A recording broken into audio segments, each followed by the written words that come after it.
Today we are in Kliptown, in Soweto. What we're doing is actually look at societal issues, especially around crime. What are some of the factors that are contributing towards crime? We want to go into locations and talk to people and just highlight some of their concerns about crime in their area. So we are in Kliptown. We will be looking into various aspects of Kliptown. Kliptown is a place I have known very well since I was a teenager. We used to come here every weekend. In fact, this is where we do our shopping and most of our items we bought here. Kliptown is a shadow of what it used to be. Kliptown, it has been so neglected, it's a shame. It was a very popular place to come to do shopping in the early 90s. Today, our first stop will be at the Kliptown police station. We just need to find out about the state of crime and statistics about illegal activities in Kliptown. We are also hoping to hear from the police about why the place is so vandalized. Our trip to the police station didn't go very well. We were not welcomed with our cameras, and we thought this might be an opportunity to actually go into Kliptown and profile the whole township. It's one of the places where the Freedom Charter was founded.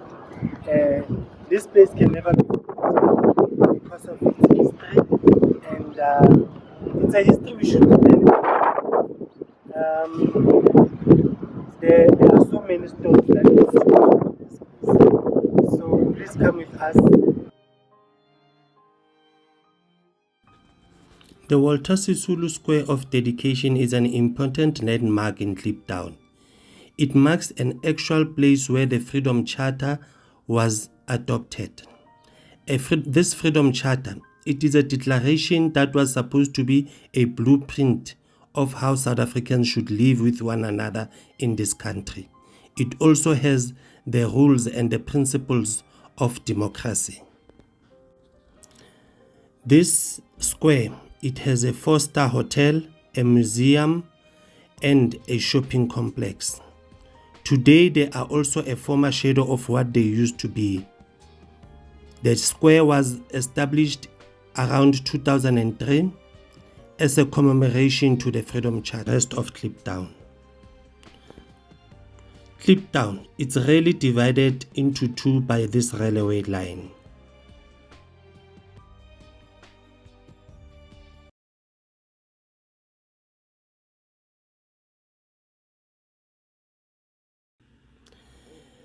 This railway line has two sides. One side is a developed Kliptown with flats, shops, and the Square of Dedication. On the other side, it's an old, dilapidated Kliptown with shacks and old houses. It's a clear indication of what Kliptown has become recently. A very neglected place. Because Kliptown is so difficult to navigate, we have to get out of the normal route to go all around to access the shacks area.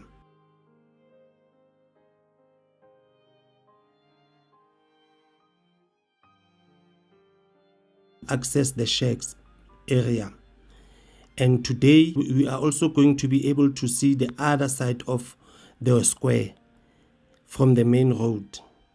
The shops are vandalized, and it is a clear shadow of what it used to be.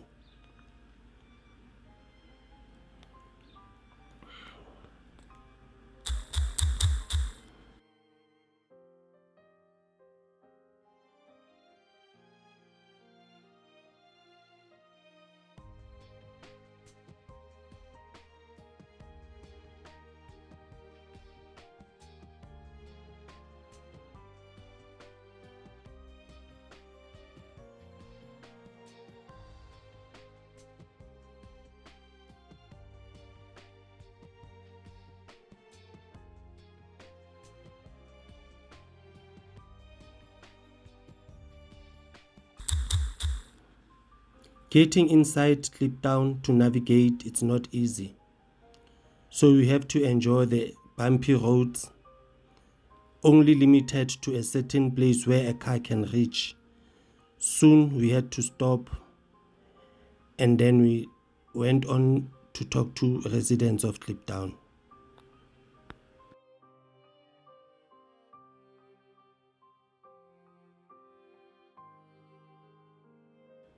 We met this gentleman who shared with us shortly a history of Kliptown, but also wanted to introduce us to the community leaders of Kliptown, and we are on our way to that.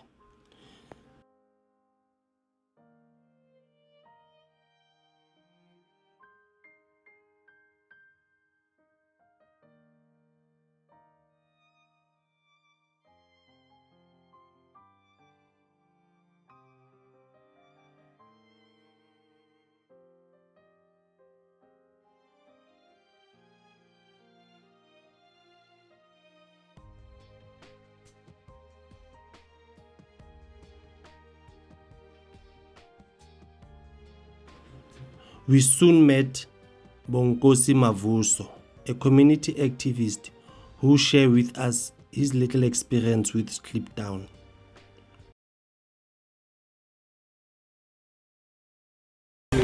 Okay. I teach, as I said, I'm a visual artist and I'm a photographer.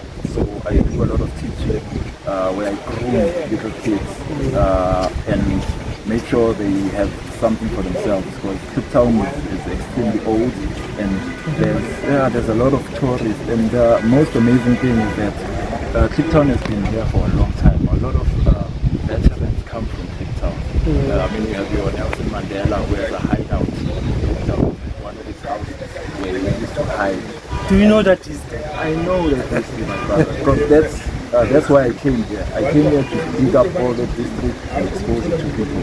Because the most important thing is how people see Kliptown. I mean, when you go on the internet and search Kliptown, you won't find much. You won't find anything about the Freedom Charter being drafted here 70 years ago. You won't find any information of that. Instead, you only see poverty, slums, Kliptown has lots of issues which has to be resolved. And I have to say that, I mean, the government is failing. Yeah, that's the most important thing. A lot of people have been saying that the government has been failing Kliptown, and I mean, as you can see, Kliptown it was established in 1891, and in 1905 people were there were already squatter camps in 1905. So you can Kliptown is still no development. Where you find that other neighboring townships are already developed. So Kliptown has a lot of challenges. People of Kliptown have a lot of problems. Time-wise?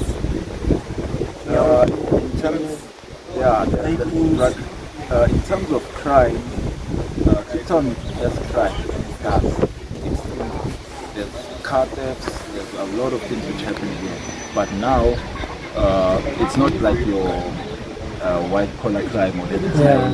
Yeah, it's just minor stuff. Yeah.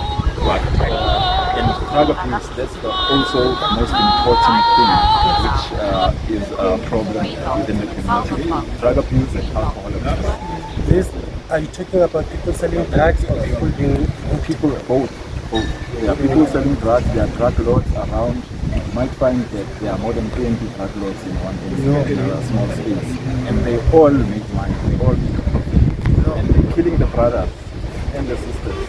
Because we try to recover some of them. I have a brother of mine who's inside, his name is Terrence. He has an organization which helps drug addicts to go to rehab. And when they come out, they have something to do and programs to do. So that's most of it. Have you cut out to the government? What are the initiatives you've done to really actually get attention? Yeah, me, as I can say, as an artist, speaking from an artist perspective, I try by all means to get my work and show, because I take a lot of pictures of Kliptown as it is in this condition. try to show people, but you don't get a response from high-profile people. And there are people who run like community leaders and all the social activities. Yeah, some of them are not doing the best to keep on up. Yeah. Hey, I just hope. Street committees, do you have any such things Yes, there's street committees, there's councils. I mean, as you can see, the way it is, it wasn't like this, it was worse than this. So No. it was worse. So what's worse than this? It was like big holes, and it's extremely dangerous for the kids. Yeah. And especially in this house, there are Sunday school programs for little children. Yeah. So you can imagine a big hole like that next to like 300 kids coming here and getting food and getting the word of the day and all that. Yeah. So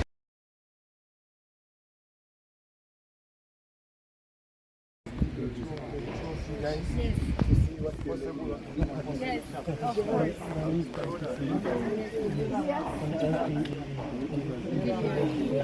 I just want to know,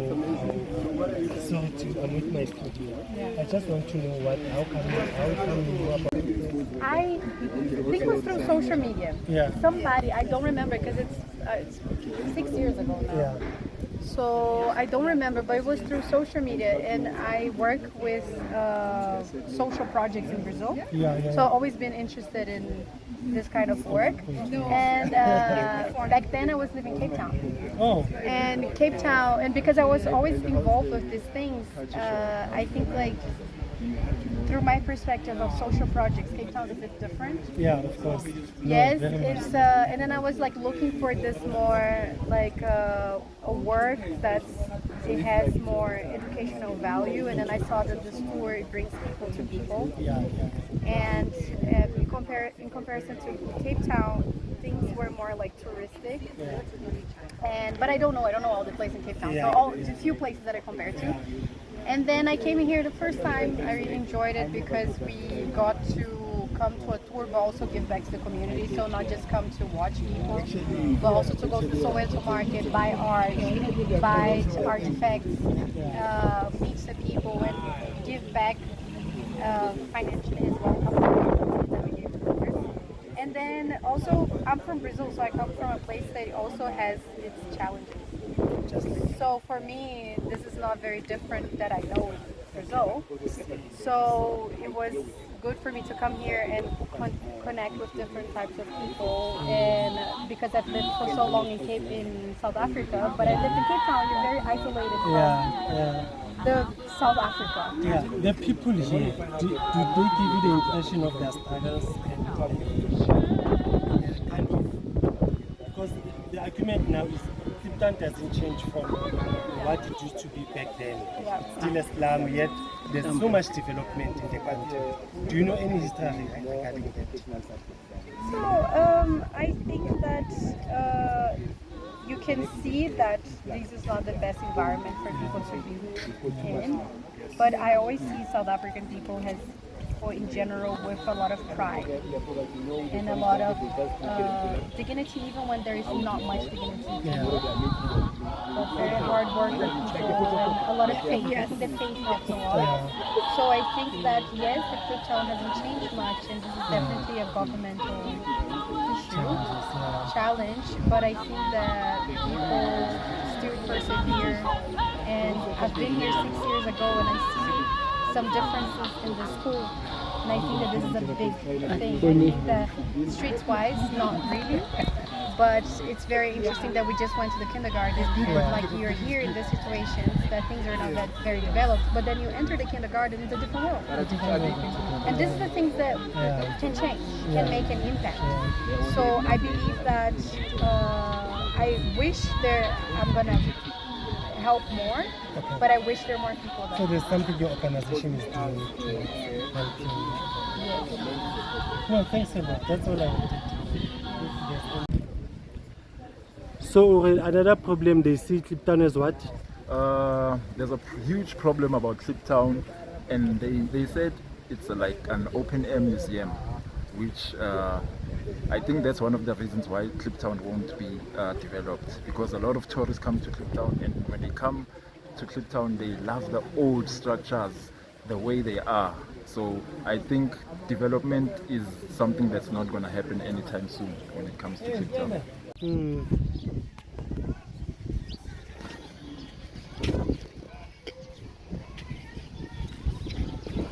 After talking to the tourist, Bonkosi took us further and we met this gentleman who shared their experiences of Kliptown.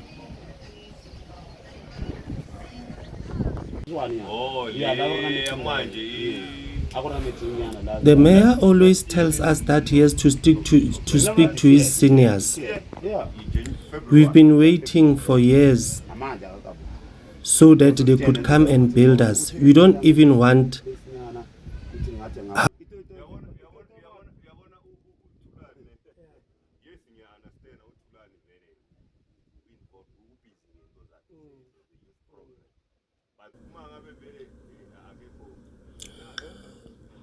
Tulani is doing his things, but according to me, the person I could vote for because he has done tangible work in this area.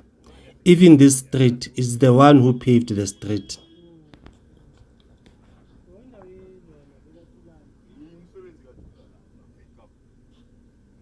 We don't even know where they get the money. But we're just happy the streets are paved.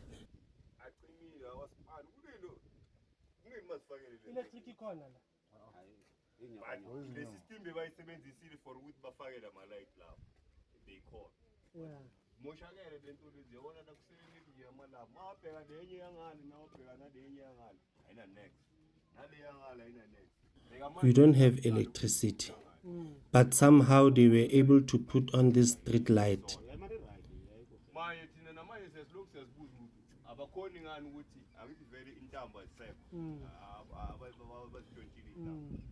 All we are doing is to connect illegally because the other place, the other area, they have solar system. We don't know why are they not putting solar.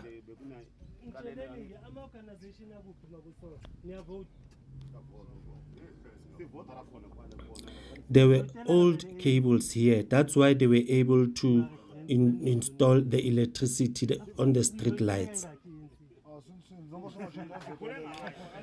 We've been voting for the same ANC. Since the advent of democracy, we have been voting ANC and nothing is changing. In fact, we know it doesn't matter who we vote. Things won't change here. Kliptown is right as it is.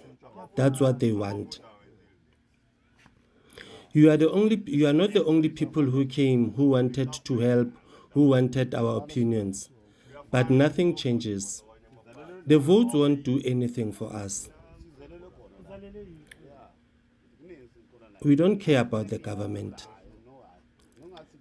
Even if you can vote another party, they won't win. I was born here, and there is no difference since I was born. You can't blame us. We do what we can do, and there's no change. You see that building, the Walter Memorial Square of Dedication, Walter Sisulu Memorial Square of Dedication. It has been vandalized in front of the police, and there were no South Africans in that project. All we know is that police, when they come, they would want to arrest people who are blameless. We do not trust anymore. We have lost all hope. We don't trust anyone. These people are living in a nice places. Our leaders are living in a comfortable place. They only come when they want votes. It's a story of South Africa. We are the neglected one. The last time we saw them was during the election when they were campaigning. They just came and write numbers on our checks. And these numbers have confused us. I know they don't care. They just write these numbers on our checks and they would go. And we know that some houses were occupied by illegal foreigners, but they do not care. That's the story of Kliptown.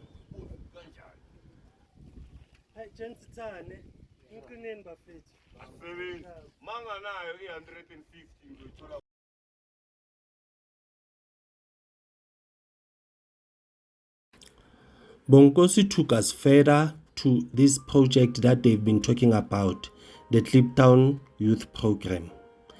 Little did I know that the guy who runs this place, I've known since I was a teenager during our times of visiting the area. Thulani Madondo. He has been doing this community work with his team for a while now. Because of tourism, some of the tourists started raising funds to build this structure. Kliptown Youth Center. It was necessitated by the lack of facilities. Remember, Kliptown doesn't have clinics, community halls. It doesn't even have many churches anymore.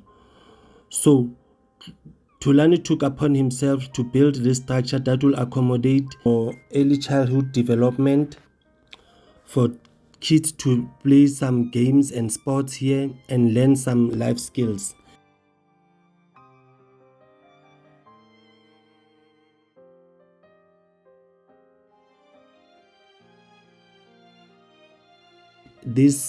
It has been a productive and a successful project. You even forget that you are in Kliptown when you are inside this center. This center has seen many visitors. Today, the center is visited by one of the South African loved soccer teams, Kaizer Chiefs.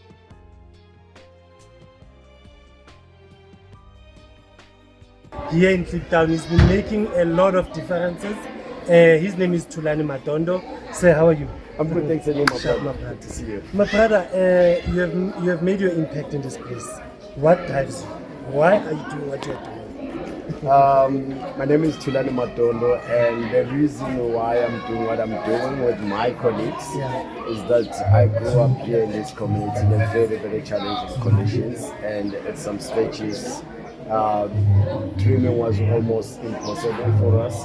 So we had given up and never having access to a number of places. So that's why I wanted to make sure that that doesn't affect the next generation. Yeah. And now tell me, what kind of eventually you want to see happening in Kliptown? Are you happy with what's happening, or would you still like to see more? I am currently not happy with what's happening in Kliptown because our community still struggle with very basic services such as electricity, proper sewage and other things. And my dream for Kliptown is to see it being developed as a community with roads, electricity, possibly primary school, so that kids can just enjoy. Because sometimes living in areas like these can also create a lot of low self-esteem, for a lot of kids. So my dream for Kliptown is to be developed, just like as any other community. Are you talking to authorities? What's happening? Who's listening to you? At some stages, I would say no one listens. Sometimes promises that are made, they are never delivered on. So that's why it's even hard to believe anything that is promised to our community. I've seen the roads here. Do you have a councillor? Do you have a mayor? We do have a councillor, but unfortunately, he hasn't really delivered here. We're even doing the road on our own. You see this side? We are building a road because we see it. If we don't do things for ourselves, nothing happens for us. No. But tell me, is there hope? Have somebody ever responded to any of your suggestions? Or No one, according to my full thinking, because even now we've got this beautiful center of built from a generous donation of about 50 million rand, but we still struggle to get it registered properly just because we're not getting the letter of consignment from Johannesburg Road Agency. So basically, you've done everything according to the book perfectly, but you're missing like 2-3 signatures. It's hard even for you to get a signature, you know. So we're just gonna do what we can with what we have. No, man, big ups to what you're doing there. I know you're busy, I didn't want to hold you for much longer, but we will try also to shout out where we can. People must pay attention to Kliptown needs help and it does. Thank you so much, Thank you so much. But only few steps outside Kliptown, then we are reminded of the shacks and the filth and the lack of service delivery of Kliptown.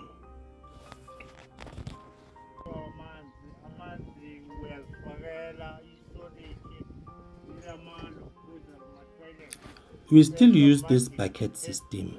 There is no electricity. There has never been a development here.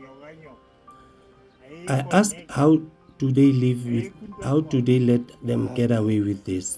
He said, where are they? How can we find them? Because they are nowhere to be found. No electricity. We are neglected. Nobody cares.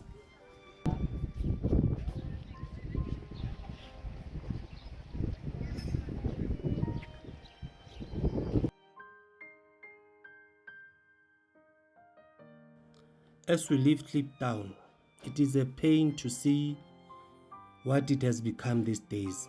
Almost a ghost town in the station area. This Kliptown train station, it used to be popular, a buzz with activities. Today, it's no longer functional.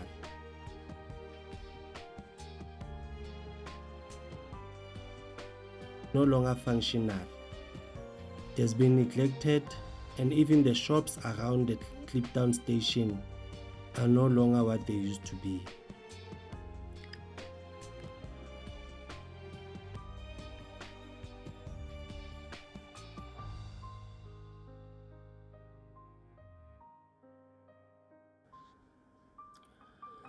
I wonder if it's true what Bonkosi said, that the authorities doesn't want to develop this place because it must stand as a testimony to apartheid, but underdeveloped. It is a tourist attraction that must be able to make money for the government and for the city of Johannesburg, as tourists want to see this poverty. Could it be possible that Kliptown won't see development because it's a money-making scheme for those who are in charge? Is it possible that Kliptown would never develop because of what it represents in the history of South Africa? Kliptown must stay divided like this because there must be two sides of Kliptown, the developed side of Kliptown and the shacks of Kliptown. This is telling the narrative of history. Is this the museum they are talking about? That Kliptown is a live museum, a real-time museum. Do we just want to display poverty, or do we want to make a difference? Is poverty a big business to the authorities? Can change be expected in Kliptown? Only time will tell.